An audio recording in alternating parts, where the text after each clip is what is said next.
രചന ആ ബുക്ക് എടുക്ക്. ബാഷ്പീകരണം എന്നാൽ എന്ത്? ബാഷ്പീകരണം എന്നാൽ സൂര്യപ്രകാശം ഭൂമിയിലെ വെള്ളത്തിൽ തട്ടി സൂര്യന്റെ ചൂട് കാരണം വെള്ളം ചൂടാവാൻ തുടങ്ങുന്നു. ചൂട് കാരണം വെള്ളം ബാഷ്പം അഥവാ വാട്ടർ വേപ്പറായി മാറുന്നു.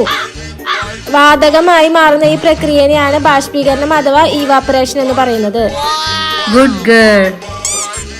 ഇനി നീ പറ. ടീച്ചർ, എനിക്ക് വാഷ്റൂമിൽ പോണം. പോയിട്ട് വാ. ബാഷ്പീകരണം എന്നാൽ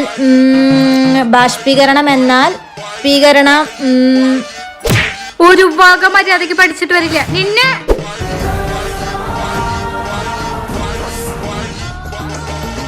എന്റെ കൂട്ടുകാരനെ കൈകൊണ്ട് തല്ലരുത്. ചൂരൽ അടിച്ചവളെ പുറം പൊളിക്ക്.